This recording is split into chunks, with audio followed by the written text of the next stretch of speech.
First, please allow me to express, on behalf of my colleagues as here as well, just my sheer thankfulness and gratitude at seeing all of you here today.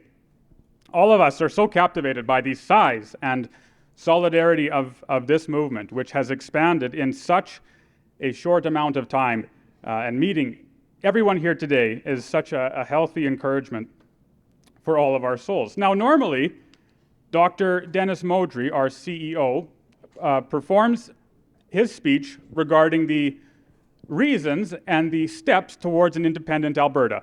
And then I come up and talk about the economics. But Dr. Modry is indisposed today, and so I have been given the privilege of performing his or talk about the topics of his speech. So to the point. Tyrannies come very suddenly. You do not realize a tiger has been stalking you until it has pounced.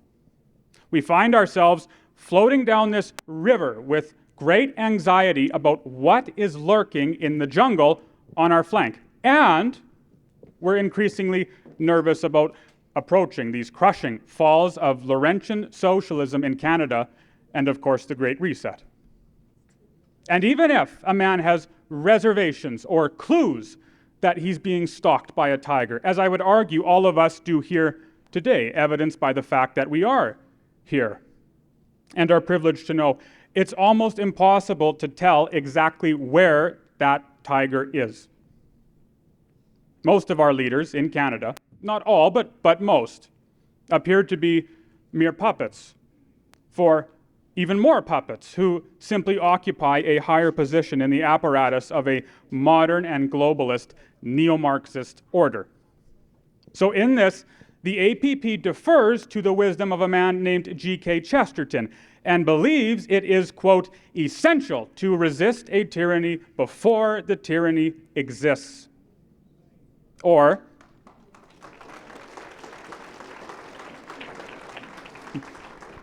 in our case, exists more terribly than it already does and threatens to be. So we must defend ourselves against the tiger before the tiger even knows you're in its proximity. Now, some say we're being hyperbolic. We are not. And we know we're not being hyperbolic because we have all read with disdain the public plans of the WHO and the WEF and other NWO organizations allied with Canada and Canada's government. And we have watched our industrious and beloved province descending this derrick of prosperity and drawing ever lower into an abyss of economic and social despair because, again, of the rules and regulations from Ottawa. We are presently consumed, for example, with this monstrous WHO and treaty that will be, make no mistake, adopted by Canada, and that's presently being discussed. Here is a quote about it from some prominent commentators in Europe, doctors and researchers, etc., on the treaty. They say, for this treaty to have teeth, the organization that governs it, the WHO, needs to have the power, either political or legal, to enforce compliance. To move with the treaty, WHO, therefore, needs to be empowered financially and politically. If international pandemic response is enhanced, compliance is enhanced. And this is happening right now. This is happening in Canada. We do not have decades, right? This tiger, so to say, is clawing at our door. And we're also appalled, of course, to hear about critical race theory that's being taught in our schools. If we present arguments of logic and fact, we are cruelly labeled racists. And if we so much as voice our opinion in opposition to a socialist tyranny, we are slandered as hateful, intolerant, ignorant primates. And neither can we neglect to address the economic situation of this precarious position that we're in. Taxes, equalization, hundreds of billions transferred to Ottawa in a decade, let alone across the decades. Tens of billions transferred and never returned every year. And I might make a quick note. So we read a report that says, let's say Alberta has transferred $600 billion over the span of decades.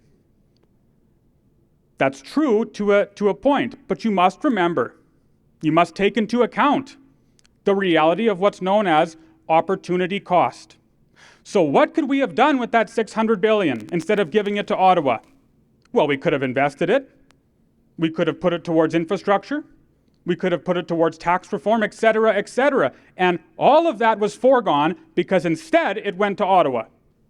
And so in reality, the number, 600 billion, or whatever number you want to use, is much higher than what is explicitly stated. Of course, there's also malnourished pipeline capacity, a lack of energy innovation, and regulatory holdup. All of this protrudes from the federal government into Alberta. So why have we been powerless to do anything about it? That's the question. So I've been very recently studying the Greeks and the Romans and the history of antiquity, just for fun. And a while ago, I discovered a man, a Greek mathematician named Archimedes. Perhaps you've heard of him. Here's what Archimedes said, or one of his famous quotes. Archimedes said, "Give me a lever long enough, and I shall move the world." Archimedes understood what our politicians in Ottawa understand, but apparently what many of our politicians in Alberta do not. Archimedes understood the principles of leverage. So out of university, government shutdowns were abounding, and so jobs were scarce. But I was blessed insofar as I, out of high school, obtained my Class 1. Just as a backup, I thought it might be good to get, and indeed it did come in handy. And so for a little while, I hauled grain. My dad grew up on the farm, my mom grew up on the farm. I've always loved machines and so on, and figured, I'll pull some Super Bs for a bit and make some cash. Not a whole lot of cash, but a little bit. And like every farmer, I would overload that semi in the morning a lot, and then you'd hammer on it to get to the elevator really fast before the cops could catch you. But as you're doing that, you began to think, or I began to think. I'd say, how is it possible that this vehicle, weighing about 120,000 pounds, if you're legal, how is it able that it can pull so much weight? How is it possible that it can stop and start and roll down the highway and slow down at a moment's notice, if necessary? The semi is able to maneuver such remarkable scales of mass because of a combination of levers that rotate as the engineers design. Now, we call these levers gears, and they compose a large part of the semi's transmission, and they provide the semi with leverage. Without those gears, without those levers, try as you might, push as you might, strain as you might, do whatever you want, do whatever you will eventually surrender to the reality that without the gears, you cannot force that loaded semi to move. This reality of leverage holds true for Albertans as well, and Alberta as a whole. We have tried to navigate our fortunes in Confederation for 116 years, literally, to no avail. Premiers have been elected and dismissed. Politicians have promised everything, and they have delivered nothing. We have not been able to address and change the problems of Confederation because, as Dr. Wagner has already so eloquently stated, we have never had leverage, and we presently have no leverage. So it's at about this time that Dr. Modry likes to poll the audience when he does his speech, and so I'll do the same. And don't be shy. There's no right or wrong answer here, just for information. So if you'd like, please raise your hand if you'd prefer that Alberta try to fix its circumstances within the Confederation. Okay, and how many here would prefer that Alberta, again, as Dr. Modry states, how many would prefer that Alberta simply got out of Dodge and became an independent nation and a sovereign constitutional republic? So usually the split we see is about 90-10 or 80-20. So in any case, let me explain to you, to hammer the point, why it's impossible to alter the Constitution in Confederation. Let's use equalization as an example, because I'm an economist. Now, the formula of equalization is not constitutionally enshrined, but the institution of equalization is. So the Constitution doesn't say, here's how you divvy up equalization, but it does say you have to have it. And to be totally honest, I'm not a lawyer, but it seems to me to be legally absurd, actually, because equalization employs federal revenues in order to fund expenditure in provincial jurisdiction, which therefore falls outside of the prerogative and scope of the federal parliament. But nonetheless, can we end equalization? Can we end the equalization program? Is it possible? What is required in order to alter the Constitution? 1, you need a majority vote in the House of Commons. It's a tough start. 2, we need a majority vote in the Senate. 3, you need 7 out of 10 provinces representing 50% of the population voting in favor to alter the Constitution. So ending equalization in this case. That means you have to have at least Ontario or Quebec to vote in your favor. Of course, you have to navigate the fact that Quebec can exercise this veto, this regional veto, so to say. And then 5, how will the Supreme Court adjudicate constitutional affairs, considering you have 7 judges appointed from the East and 2 from the West? In fact, amending the Constitution is so difficult, ending equalization and other egregious law is so difficult, that the professor of world constitutions and director of constitutional studies in Harvard, at the University of Texas, graduate of Yale, Harvard, and Oxford, his name is Richard Albert, in his paper, The Difficulty of Constitutional Amendment in Canada, says, quote, major constitutional amendment to the Constitution of Canada may today be so difficult as to render it impossible. And even if we really want to scratch salt into the wound, we might disclose that in the province of PEI, for example, 1 MP in the House of Commons is elected for every 41,000 individuals. Whereas in Alberta, 1 MP in the House of Commons is elected for every 120,000 individuals. In this, the facts regarding the structure of Confederation and the Constitution clearly and presently conclude that Alberta needs to change. We need a change. This decision is not conceived out of malice or spite, but rather objective necessity. But again, I ask, what is the leverage? For that matter, what is the horsepower, the torque, the substance, the engine of this movement? Well, you will find the substance at our website, abprosperity.com. There you can read our documents, research, FAQs, etc., proposed policies and governance, and more. But let me just give you a brief appetizer of what we are proposing. The first and most fundamental, foundational policy that we are advocating for is for Alberta to become a sovereign constitutional republic that is grounded in the unchangeable and incorruptible supremacy of God.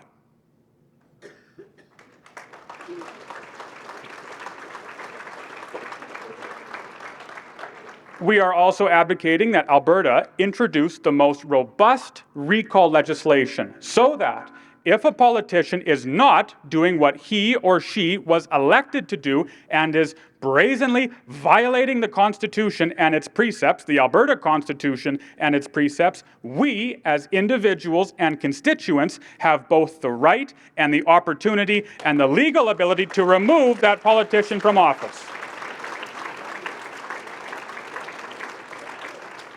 Of course, we're also proposing healthcare reform, an independent regulatory board for energy projects, slashing current income tax rates to a flat, fair 10% rate, and that's a good one. I like that one as an economist. and introducing a stable and hard independent currency, whether through currency competition, gold standard, or by some other means, in order to totally and finally extirpate this hydra of inflation and the federal monopoly on the money supply. Perhaps we'll call Alberta's new dollar Ralph Bucks.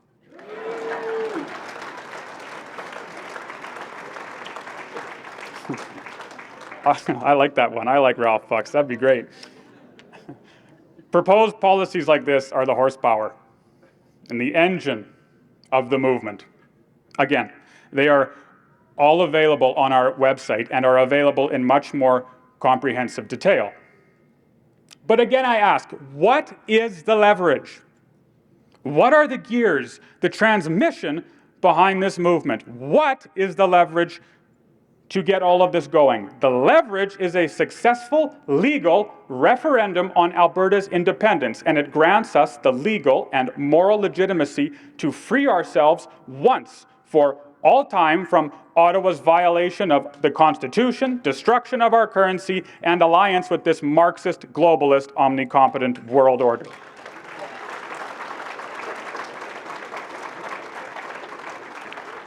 So, how do we do it?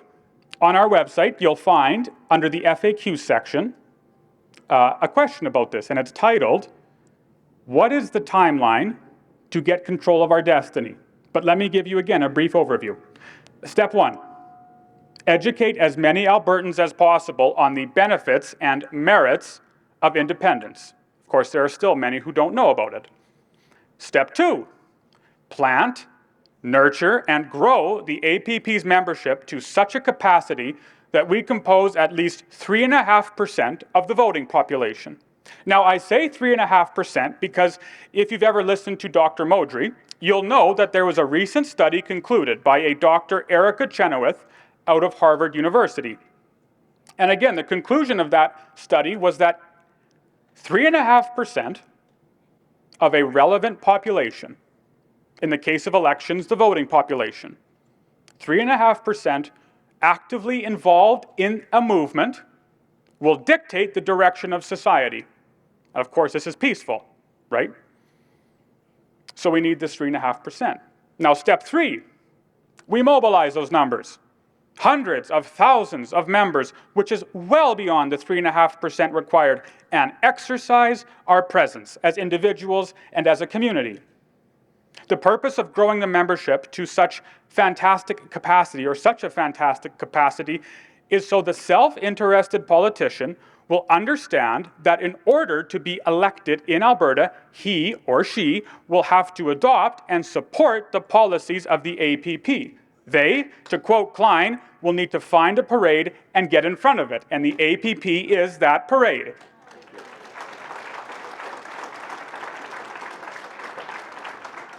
Ah, you say. But what if the will of the people is no longer my own?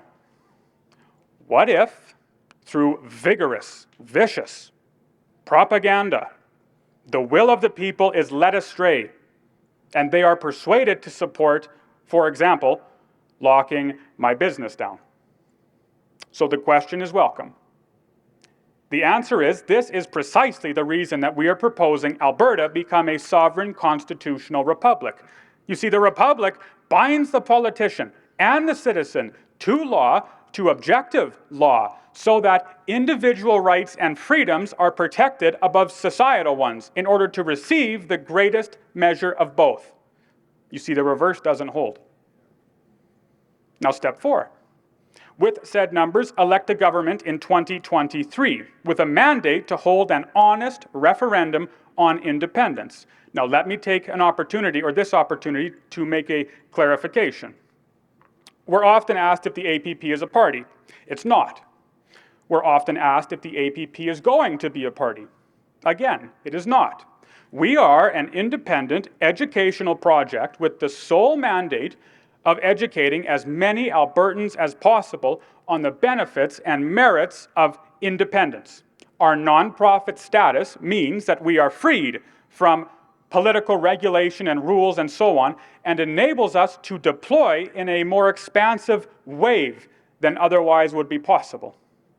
So we are the education that convinces Albertans of the benefits and merits of independence, and then a separate independent party will run in the election. That's the vehicle to achieve that independence. Now, step 5. Post-successful election, so once an independence government has been elected in 2023, implement an Alberta Sovereignty Act to assume control of policing and pensions, employment insurance, immigration, etc., tax collection, and so on, which would thereby set the stage for a referendum on independence. And finally, you hold that referendum on independence as soon as is logistically possible.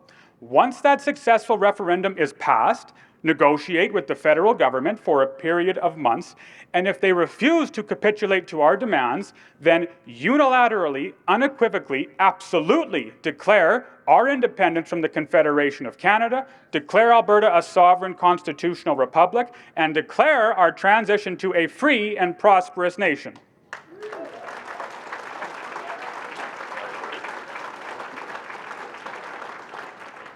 To the final question, how can you get involved and help us achieve this wonderful, hopeful objective? Firstly, please consider purchasing a membership with the APP.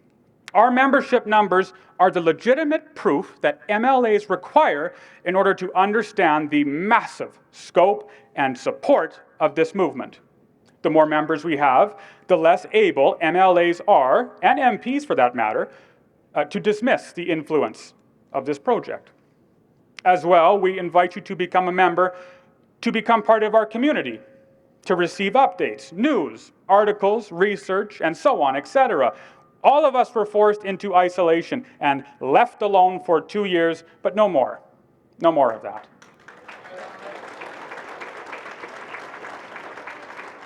The connections and new friends that we've made, even in just these last few months that we've been traveling around the province, have been just phenomenal. Thirdly, please consider creating a chapter or becoming involved in a chapter in your area. We need them in Calgary and in Airdrie and the surrounding area, of course. Shannon, I'm sure she'll speak more to this later. She's one of the resident experts on it. But invite your friends, have a coffee, have a chat, live like normal human beings, so to say, and speak about these benefits and merits to independence. Now, finally, some say that by pursuing independence, we are abandoning Canada, but we're not. We're trying to save it. And it's been appointed to we, as Albertans, to lead the way. Through socialism, Ottawa is stealing our capacity to generate wealth, but then they demand equalization and enterprise. They tell us we are free while seizing our bank accounts and assets for supporting a convoy, but we cannot go on tolerating this treatment any longer.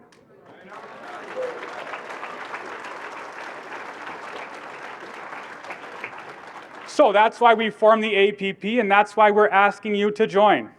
A world where we no longer own our rights and freedoms, individual rights and freedoms, our property is one where government does. But a world where government owns our property is a socialist world, and a socialist world is an intolerable world, which is why, through the work of the APP, it is the one we intend to avoid, and a free and prosperous Alberta is the one we intend to protect and uphold. Thank you.